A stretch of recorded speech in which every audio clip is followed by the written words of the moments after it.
How's it going, everybody, ladies and gentlemen, boys and girls? Welcome back. Welcome back. What's the word? What's the word?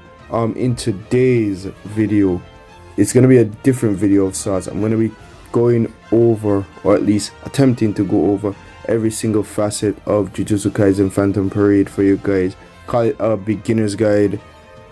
If you've seen my videos on this game and wondering what's this all about, how do I get into it, this would just be kind of a gateway into that. I'm going to be covering everything from characters to summoning, how the shops work, etc, etc. I'll try to go over as much content of this game as possible to try to make, like I said, just an easy gateway for new players. I'm going to be trying to drop this one on the 27th, which is when 0.2 Gojo comes out. So if anybody sees that character and maybe wants to get in on the action of summoning, this video will serve as a guide of sorts to help you get into the game. So without further ado, let's get right into it. Let's go.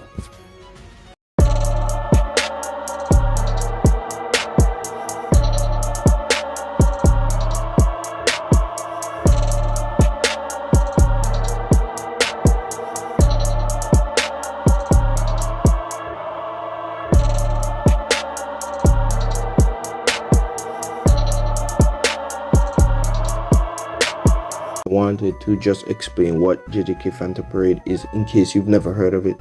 Phantom Parade is a gacha game based around the anime Jujutsu Kaisen. If you've never seen it, it is probably one of the most popular series in anime right now, if not the most popular. It's really doing well, and they made this gacha game off it. Now, a gacha game is normally a mobile game where you summon for characters based off of the I guess the medium that you're playing, if that makes sense. So in this case, we're playing a Jujutsu Kaisen game, so we're gonna be summoning for Jujutsu Kaisen characters. You would use in-game currency, in this case the cubes, to summon for those the characters that you want, essentially. So yeah, just wanted to give like a brief overview of what Phantom Parade is in case you've never seen it, in case you've never played it. It's a gacha game. You summon for characters on banners, and yeah, you summon for any character you want, and there's a chance that you get what you want. There's a chance that more than likely you don't get what you want, so you really have to be committed. Right now I have a lot of cubes saved up, and tomorrow Gojo's event drops, so we're gonna, I think I watched Rokage video. He said we should be getting upwards to about 4,000 cubes, so that'll be great. I'll have a lot of cubes to summon for Gojo. But yeah, brief overview of what Phantom Parade is. Alright, really quick, I just wanted to stop and show you guys some of the stuff on the home screen. So as you can see, my cubes are on the far right. That is summoning currency. Like I said before, you use them to summon for characters. This purple thing right above the cubes, that's called JP. You use it for a variety of things. You use JP for like almost everything, so it's really valuable currency. So you want to stock up a lot of them. As you can see, I have like 17 million. So yeah, it's always best to stock up on a lot of JP. So once you start the game and you start getting JP, try not to use it as much unless you're using it to like upgrade like a really good character. And then on the far left, you can see I have my AP. Like I said, the gauge maxes out to 200, and you can go higher than that, but for the purpose of this video, the max you can go to is 200 as for now. As you can see, we have gift, mission, shop, curse Coop Stroll, and Phantom Parade Pass. So mission is basically getting items for doing certain things. So any mission that you see here, once you complete it, you get different items. Gift is basically stuff that you get.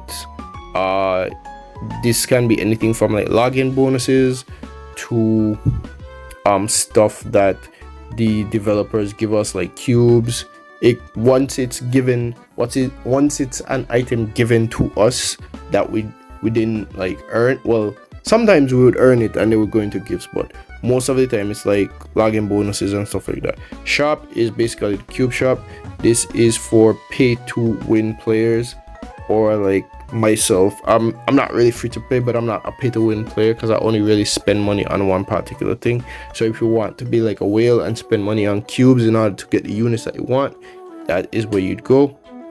Curse scroll is basically like AFK item gatherers. After a certain amount of days, you can just click it and claim like a bunch of different items. I don't really want to go into mine right now because I might accidentally claim, and I don't really want to do that right now.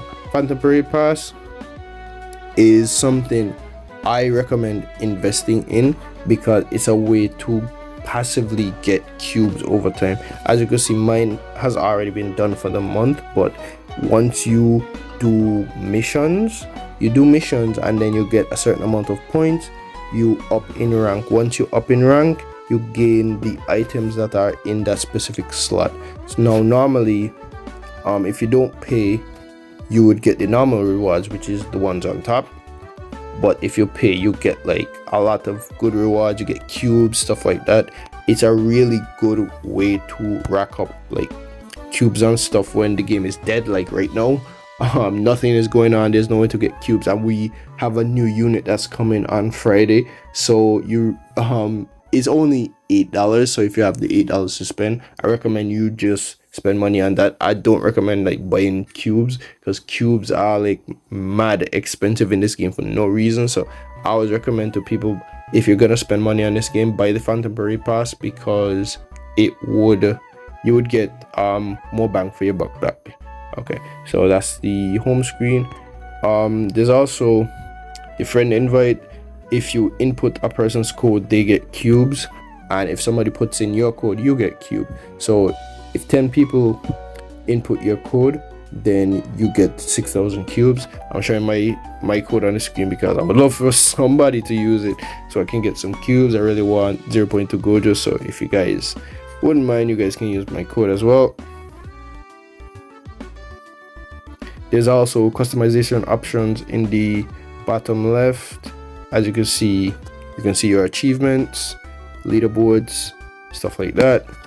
I'm not anywhere near these are just my my information. So as you can see, I have 76 characters, 180 recollection bits, 297 in the curse object collection. That's how you farm for cursed objects. 107 titles obtained. Titles are just like not really much. It's just stuff you obtain when you perform certain acts during battle. And my character rank is 1241. Not too shabby. So, and then this would be the leaderboard. Not anywhere near that, so I won't really go through that. You can also customize your profile how you want it. This is how my home screen looks the way it is because I set it up that way. You can do different stuff, it's up to you. A little bit of customization option. I like mine the way it is, so I don't think I ever plan on changing it. Other than that, yeah, that's the home screen. Alright, so I figured that the first place that we should start is the characters. Now there are many facets to characters, so right off the bat we're gonna start off with ranks. Now characters in this game have 3 ranks. That would be R, SR, and SSR.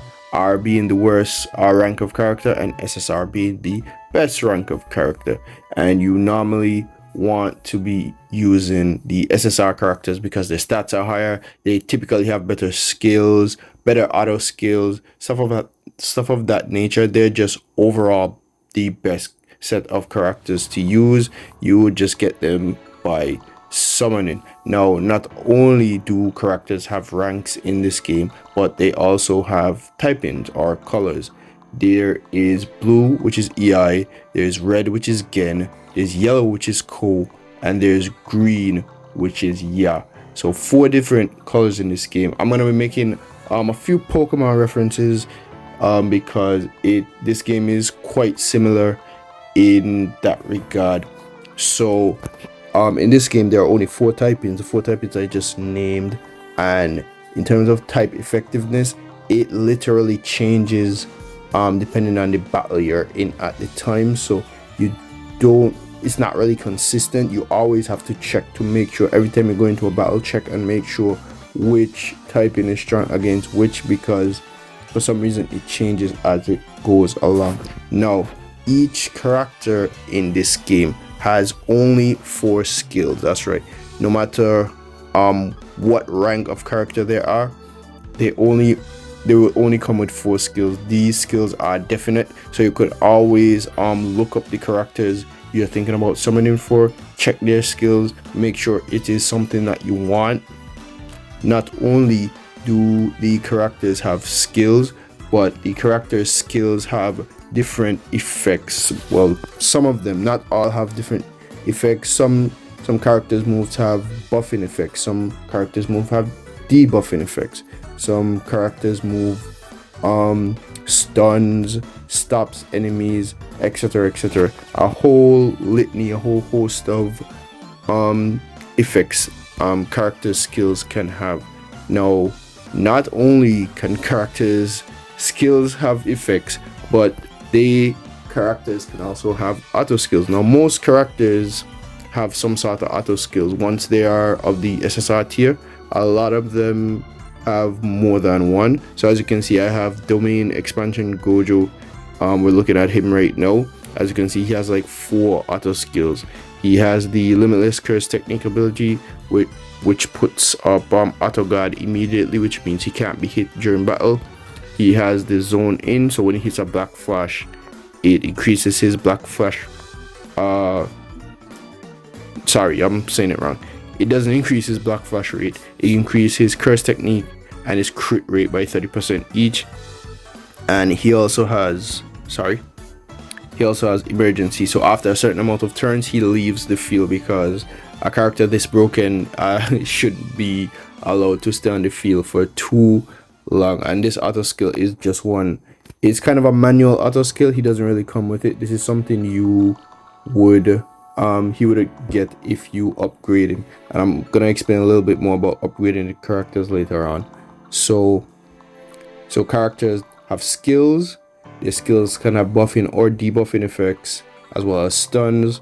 The characters also have auto skills, and as you can see on the screen right now, there's something here that says Great Awakening. Now what does that mean? Great Awakening is basically how much time you've pulled the character. So let's say if I were to summon on a banner and I get the character once, this number here, the number 1, that would be 0.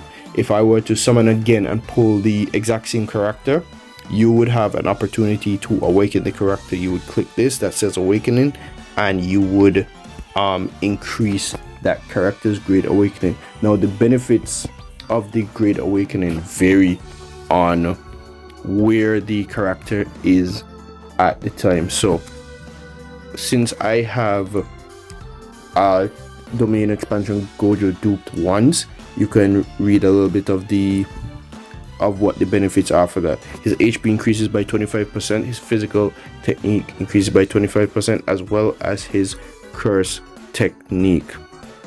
So if I were to dupe him again, it would go up by another 10%. Not like it doesn't increase by 35%, as in when he gets to the second number, his overall stats increase by 35%. So it's a bit misleading in that regard, but yeah, that would be how you read it, and so on and so forth. As you can see, if you get him to dupe 5, his stats would increase by 50% overall. So that is the goal. You want to get each character to dupe 5, but it's really not recommended you try to do that. I'm gonna explain why when we get to the summoning portion of the video. So I've covered Great Awakening, and it's not Great Awakening, it's just Awakening. But let's go to the grade now. Now grade enhancement is just a way of increasing your character's stats. So right now, all characters, regardless of rank, are capped at grade 15, which means they cannot go it means that they cannot go higher than grade 15. So once you've gotten them to grade 15, the max that their stats can go would just be that. And now that we've covered the grade, we can go to the level enhancement.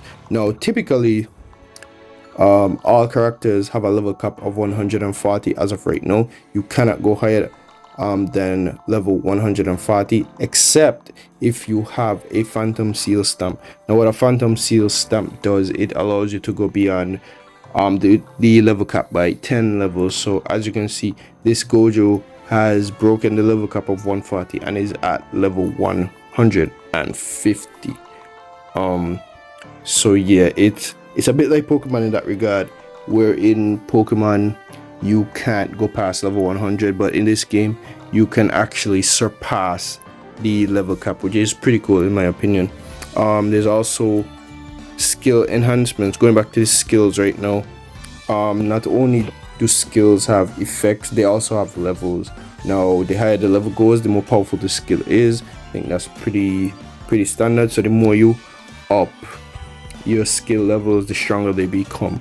The more buffs they do, the more damage they do, the higher the percentage that you can stun an enemy, so on and so forth. So yeah, that would be, I think that would be it for the characters.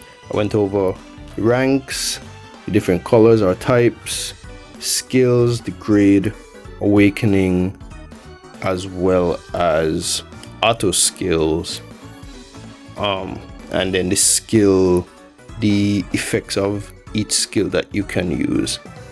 So yeah, that would be it for characters. Let's move on to a different topic. Sorry guys, one thing I forgot to mention is that each character also has like a designation. For instance, the Toji that you see on my screen, if you look to the bottom left corner, you would see something there that says attacker. So that's the type of unit that Toji is. He's a DPS, which means he specializes in dealing damage.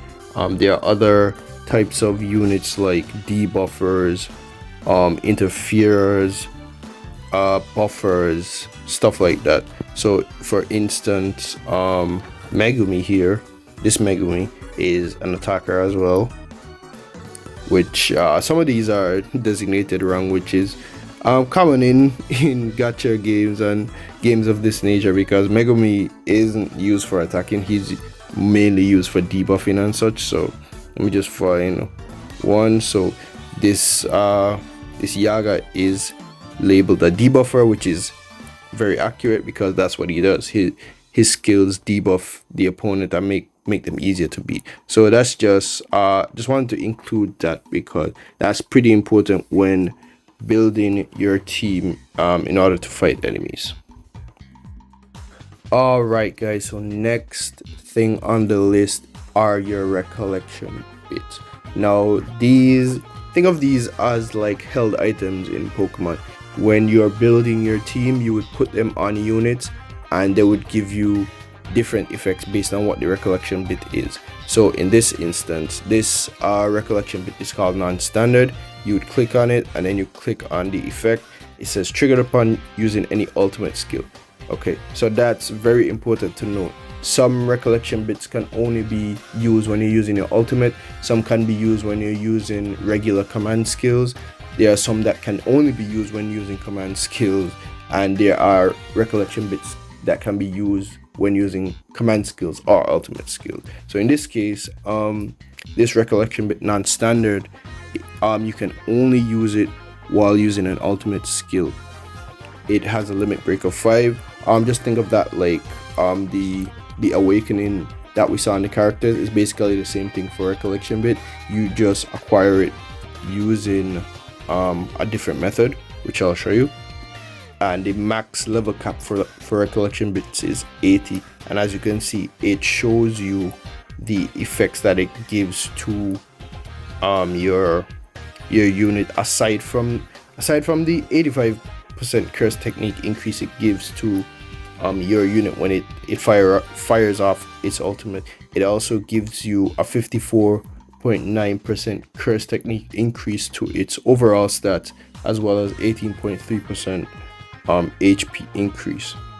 Now, how you would get a recollection bit to limit break level 5 is basically using an item. I don't think I went over. There are two methods to limit breaking a character as well. You can summon for it over and over, so you can get more than one character when you summon, or you can use a specific item. For recollection bits, it's the exact same thing, so you can summon and get recollection bits more than once, or you can use a specific item as well. So I'll get to that section when I get to the shop and the different items and such. And recollection bits, most of the time, not most of the time, all of the time, they have more than one effect. So as you can see, it increases the curse technique of a unit by 85%. Not only that, it recovers 200 ultimate gauge for the unit that is using it. Recollection bits can have a wide range of effects. Some of them only affect certain types, like this one. So this one would give 90% damage dealt increase to the core unit, which is yellow, and it also gives break damage, 20% break damage as well. So that's recollection bits. Fairly simple. Like I said, just like held items in Pokemon, just slap them on and you get the benefits of the effects. Another thing I forgot to mention is that they have a cooldown time. So once you use it, I think you have to wait, like it depends on the recollection bit. Some of them you have to wait like 7 turns, some you wait like 5 turns, stuff like that, so on and so forth. So yeah, that will be it for recollection bits. Not really much to it. Alright guys, so this is the quest screen. This is all the different content available to you, how you farm cubes, how you fight enemies, different stuff like that, how you get different items, upgradables, so on and so forth. So first up, we have the main story quest that splits up into 2 parts, where you follow the main Jujutsu Kaisen story that takes place in the anime, as well as a filler arc called, I forgot what it's called. It is called Fukuoka Branch Campus. So event, this would change from time to time. They bring out events. I don't even want to give a specific time frame because they kind of slack on that. So you really have to pay attention to the official Twitter page, or you can join the official Jujutsu Kaisen Phantom Parade Discord to keep track of events that goes on. Curse object collection, this is what you would do when you want to farm objects, because you need objects to upgrade your characters as well as JP. So I recommend these two, curse object collection and enhancement quests, are gonna be your best friends. So you want to save up a lot of AP in order to do these. It's easy though, because you can just, once you beat them, you can just skip to make it a lot easier. So you don't have to go through each of it one by one, so it's really easily grindable. Domain investigation is also a source of items. I mainly only do it for the medals so that I can get summoning currency at the start of every month. I went over that in the shop, which is the gray tickets. Those are summoning currency on the standard banner. So I'll get more into the banners when it's time to talk about summoning. Enhancement quests, these are how you would get items. Beacon of Training quest is to upgrade a character's level. Beacon of Recollection bits quest, that's how you would upgrade the level of recollection bit. Obviously it says right there. And JP quest, like I said, JP is probably the most useful out of all, because you use JP when you upgrade characters, you use JP when you upgrade recollection bits, you use JP when you upgrade a character's grade. You use it for almost everything, so it's very important that you stock up on that. Formidable Foe, just an easy way to get cubes. They stopped updating it a long time ago, so once you beat it, that's pretty much it. illusory tower.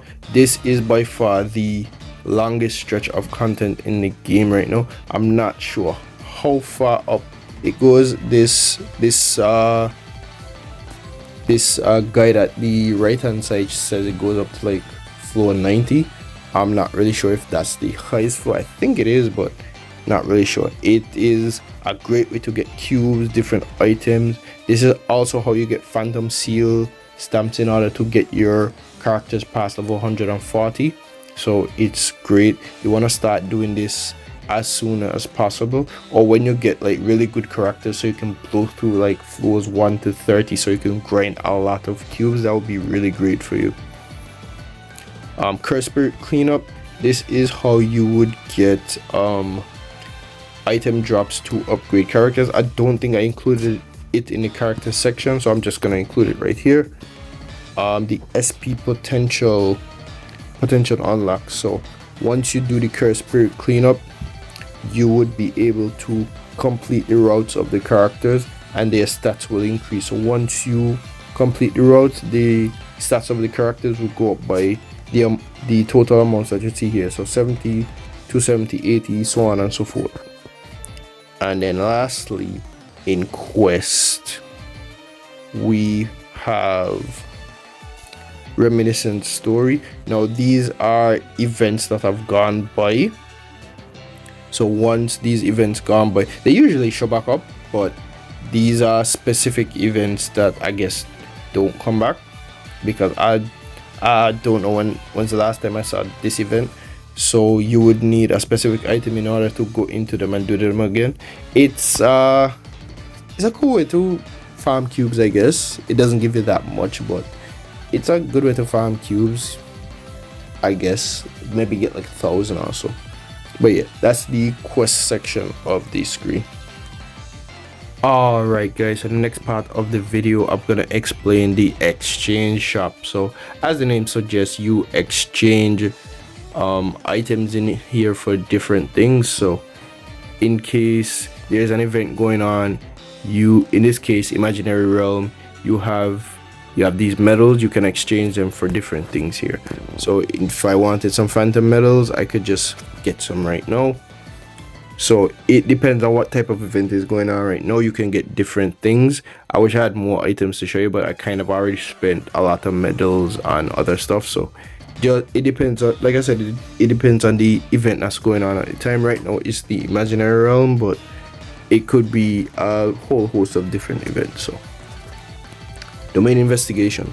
Now this is primarily how you get like phantom medals, different items. It's not guaranteed. The item drops you get from Domain Investigation are pretty random, so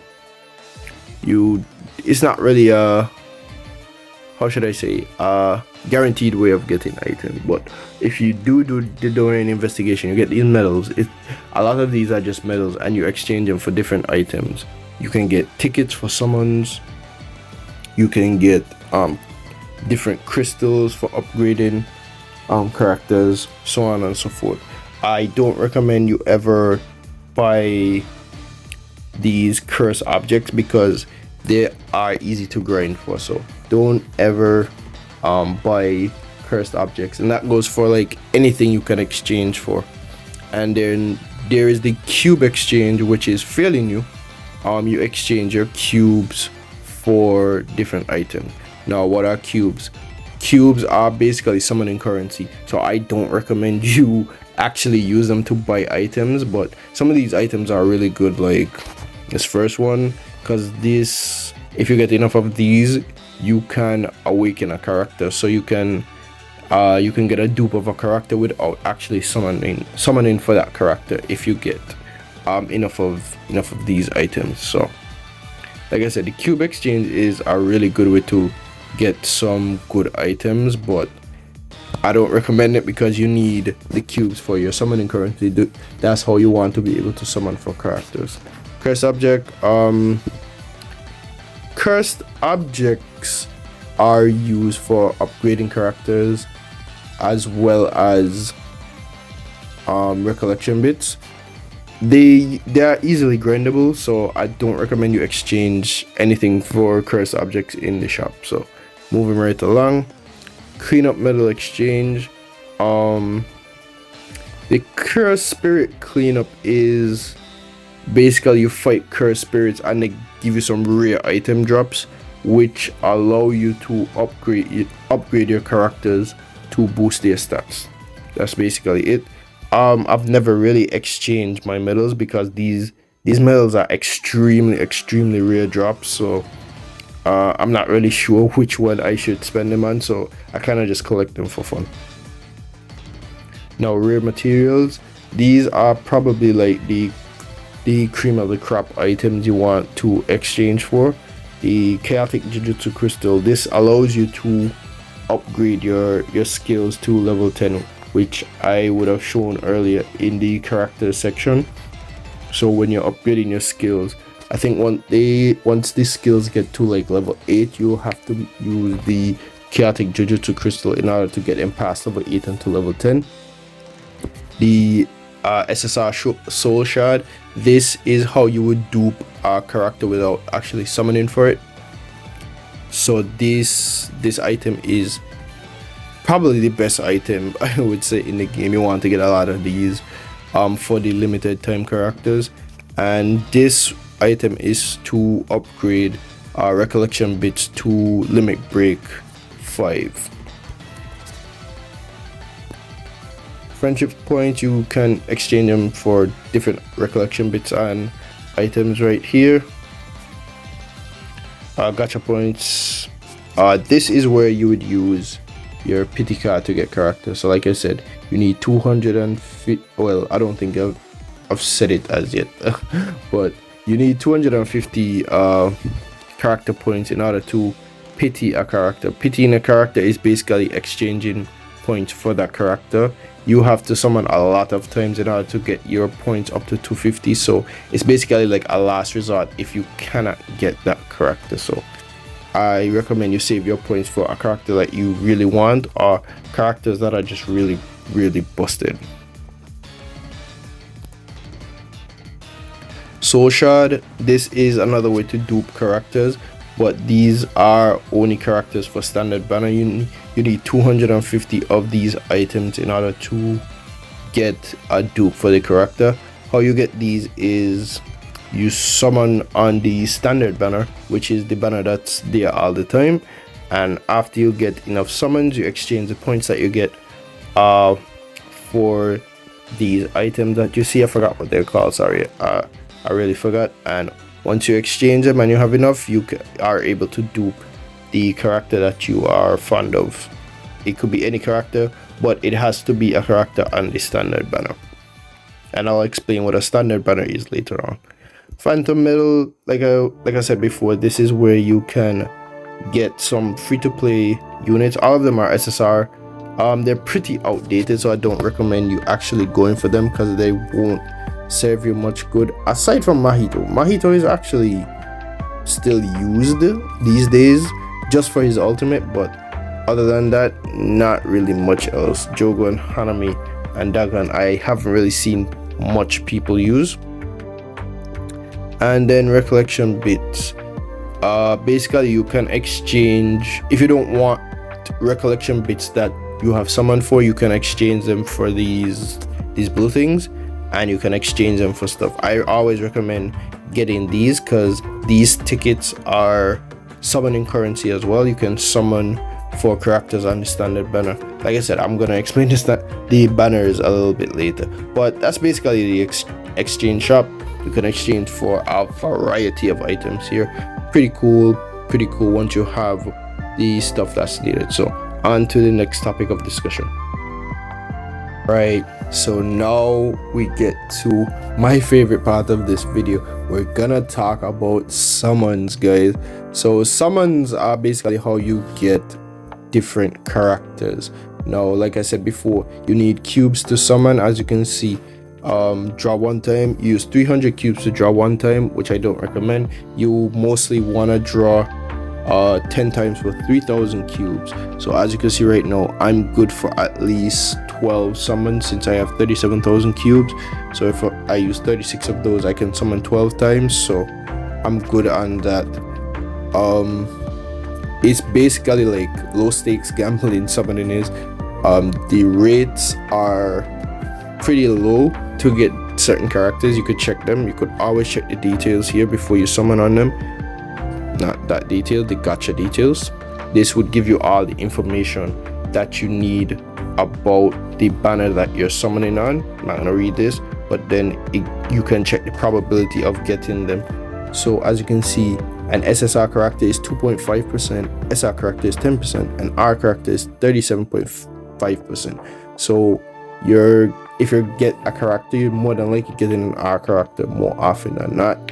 The recollection bits are R recollection bit 25, SR 20%, and SSR is 5%.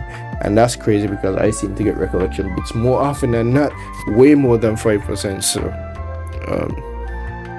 So yes, it would show you the probability of doing a 10 times draw and a 1-time draw. So as you can see for this banner, there you see the rates there. Probability up for Yaga and what's her face, Shoko. I really wanted Shoko because she's a really good buffer, but I want 0.2 Gojo more, so I'm saving my cubes for him. Shoko is a really good character though.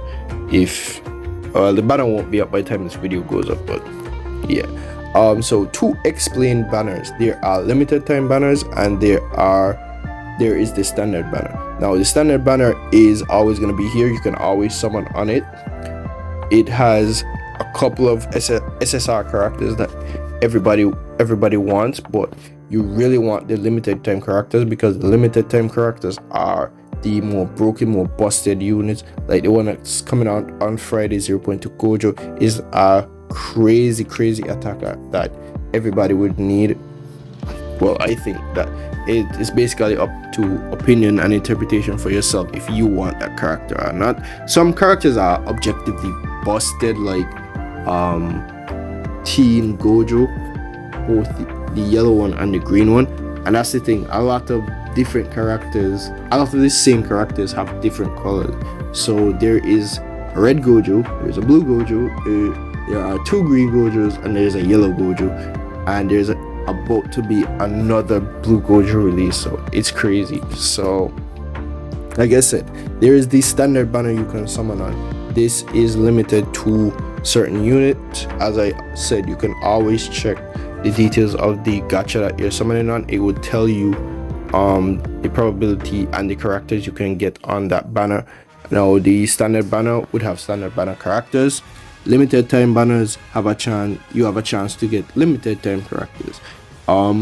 Some of the characters on the limited time banner end up coming to the standard banner, so you kind of want to look up if a character is going to be coming to the standard banner before you summon on it. Reason being, there are ways to do summons without using your cubes on the standard banner, if that makes sense. So if a character is coming to the standard banner, take for example Kusakabe, you would probably want to wait until he comes to the standard banner so you can do some ticket summons as opposed to summoning with your cubes on a limited time banner, if that makes sense. So you wait until Kusakabe comes to standard banner, you summon for him that way. But the only problem with that is limited time banners, after they go away, they take a long time to come to the standard banner. So like Kusakabe is probably not gonna come to standard banner for a long time. So if you really can't wait, you could summon for your cubes, but I strongly don't recommend that. I always recommend, if a character is coming to the standard banner, just wait like a while. It'll take a while because the devs, they do global dirty, but you should always wait for characters to come to the standard banner. If they are the limited time ones, you should always take a chance and grab at those because there's no guarantee when the limited time banners will come back. So I think that's it for summoning. Oh yes, before I end off this segment, there is also the exclusive gacha points. So as you can see, I have 177 points, and I can exchange those for different items. So we click exchange, and as you can see, you can get a guaranteed gacha ticket. So what this gacha ticket gives you is a chance to get a character or a recollection bit. It can be either, and the SSR character can be any character on the standard banner. Is completely random, and it can be, if it's a recollection bit, it can be any recollection bit. So this is what I was talking about in the exchange shops section, where you could exchange the points that you summon for different items, and how you would exchange the points to go on your pity card. You click exchange. I only have 10 points on this banner because I got 10 tickets by doing the event, but you can't exchange 10 points. It has to be at least 20, because when you exchange, you only get half. So if you have 20 points to exchange, only 10 will go to your pity, if that makes sense. So let's say you summon, let's say you do 5 summons of 10 characters, you'll get about 50 points. You can only exchange about 20 of those points. Well, it really should be 25, but you can't exchange points in 5s. You can only exchange them in full 10s. So like I said, if you have 50 points to exchange, you can only exchange about 20 of those, if that makes sense. I really hope I'm making sense right now, and I'm not just talking, and I'm really hoping I'm talking so like you guys can understand. So yeah, I think that's it for the summoning portion of the video. Let's get on to a different topic. Okay, ladies and gentlemen, I just wanted to include this section right here. After the explanation of the summoning, I wanted to give a bit more of a in-depth description of how the banners work, as well as give you guys a visual representation of how it looks when you summon. So in this game, you have 2 types of banners. You have the standard banner and you have the limited time banners. Now the standard banner is a banner where you get all the regular characters. When I say regular characters, these are like characters that aren't really too busted, if that makes any sense. The limited time characters are the most broken ones, the highest stats, the more broken auto skills and debuff abilities, better skills, stronger skills, more powerful, so on and so forth.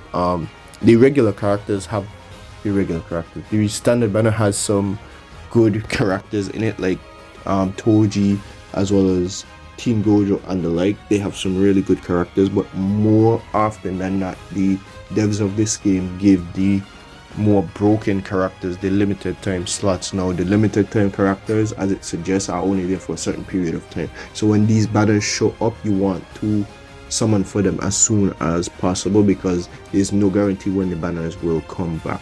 The standard banner is always there, so you can always summon on it.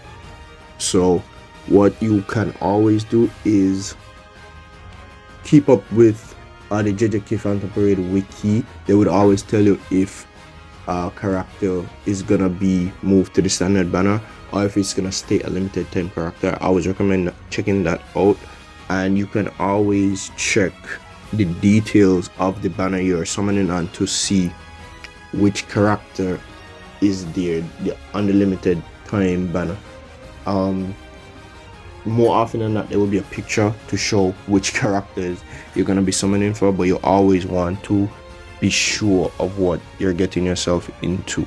So let's take a look, just give you guys a little visuals of how it looks when you are summoning.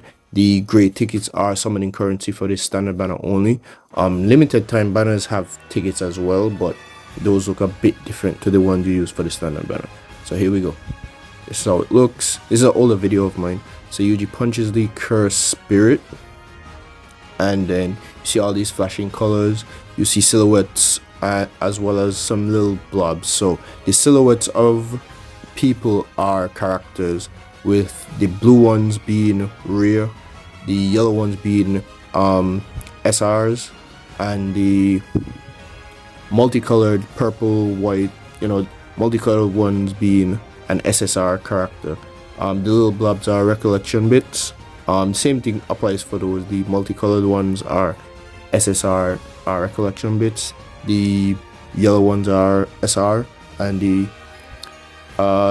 blue ones are rays. So this is just a nice little visual presentation. When Yuji punches the cursed spirit as well, he has like 3 stages. He can punch the cursed spirit with 0 cursed energy, with some cursed energy, and there is one where he gets a black flash. Now,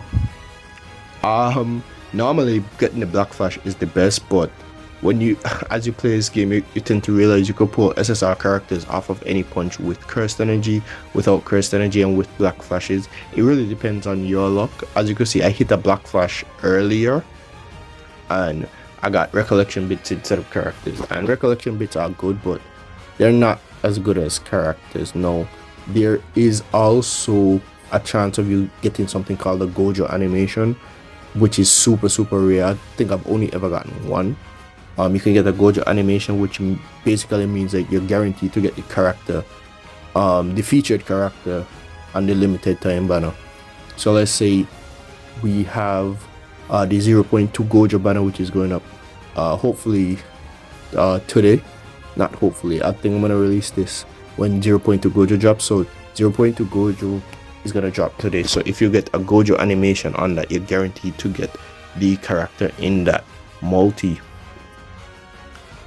Think there's anything. Oh yes, there's also the chance of a fake out. Now a fake out is when you get an SR character silhouette, like you get the yellow one, but it switches to a multicolored character instead. So instead of getting an SR character, you'll get a SSR character. So it's pretty fun. It honestly, like I said before, it's like low stakes gambling. It's probably the best part of the game. It's so fun. It gives me a little adrenaline rush. But yeah, we're just gonna finish out this last summon. As you can see, I'm getting nothing here, but hey, that's life sometimes. So yeah, that's how summoning works. Alright, so the last thing I want to explain on my list of things is the combat system in JJK Phantom Parade. So as you can see, this is how the story mode would look. This is also mostly how the events would look. You would tap the ones that are looking like cursed energy right now. You can also tap the ones that look like books, but those are just situations where you would just read like dialogue, monologue, prompt type thing with the characters. You wouldn't actually do any fighting or combat in those. But once you see these with cursed energy in the event section or in the story section, this is how you start a battle. So once you click on it, you would see something like this. You press formation. Now the combat system is normally a 4v1 type battle system. It can have waves, or it can just be one wave with a formidable foe. So we're gonna see what this one looks like so we can explain further. The team setup, as you can see, you can set up a bunch of different teams with different character combinations. You look down on the bottom, you'd see that yellow type is advantage, which is co, and blue type is disadvantage. Like I said in one of the sections, that this is not always stagnant, so you want to always check to see what is advantage and what is disadvantage. The team, however, is, like I said, is a 4v1 situation most of the time. Sometimes the enemy, the different waves have different amounts of enemies. We'll see how this goes right now. So you are allowed 4 characters, 1 backup character, and 1 assistant if you so choose. The assistance comes from anybody. It can be anybody around the world, people who follow you, people who don't, people who you follow. It could be anything, but I don't normally use assistants unless I absolutely have to, like for EX stages and stuff like that. But even then, you don't really need to. It's not a must. So I would say always try to beat the enemy with 4 characters. Sometimes you'll need a backup character because the enemy is really strong. So once you press battle start, another thing I forgot to mention is that the recollection bits. You can see them at the bottom, who has what recollection bit. So Yaga has this, Megumi has that. All of them have different effects, resonating with each character's greatest strong point. So yeah, let's get right into the battle to see the combat system. Oh yeah, it would, if there's a prompt for story, it would ask you if you want voice or no voice. If you want like a more immersive experience, I would say turn on the voice acting and listen to what they're saying. But for this instance, I don't need that, so no voice.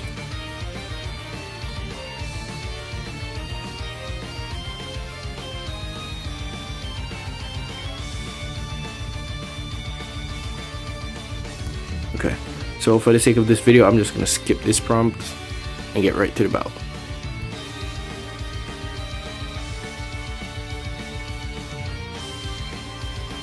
Right, so as you can see, there are 3 enemies. Like I said, there's normally only 1, but as you can see, we have 3 in front of us right now.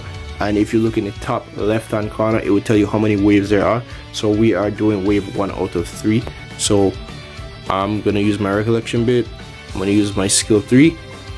Another thing I forgot to mention, each skill takes up some amount of curse energy aside from your skill 1, which is normally the weakest skill. So you look at your cursed energy gauge and see what do you want to do.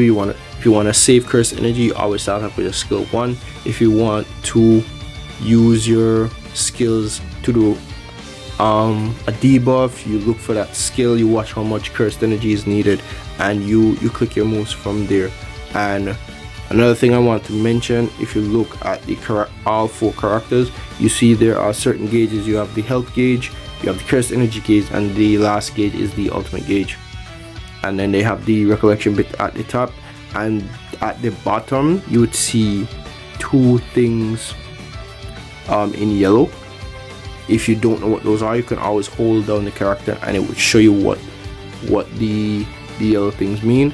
Damage dealt increase with core attribute, damage taken decrease, damage dealt increase with core attribute. Now these coincide with upgrades that I've done to my character, and the damage taken decrease might be because of something else. It could be buffs by a recollection bit, it could be a different character's recollection bit, or auto skill helping us out. It could be a litany of things. So I think I've explained everything, so we're just gonna attack these units now. So like I said, if you want to pop your recollection bit, you can always touch it. It's right above their skills. You can just touch it for use. I want to use, okay, I'll just use it to show you how it looks. Skill 3, and then we're gonna skill 2. So this is how the combat system is. It's turn-based, just like Pokemon. That's what I said. I'm really gonna make a lot of Pokemon references here. So we're gonna skill 1, skill 1, skill 1, skill 1. As you can see, Yaga's sorry about that. Yaga's skill 1 debuffed the enemy. It dropped his critical hit resistance, which basically means it's easier to hit a critical hit, obviously.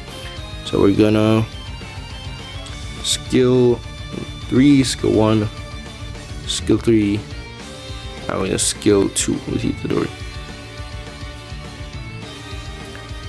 And if you don't know the effects of the skills that I'm using, don't worry about it. Once you get more accustomed to the characters, you'll learn about what they do and what they're best at, such like that. And if you're wondering why Itadori is in a suit, it's because he has a skin, that's all. So as you can see, we have a formidable foe.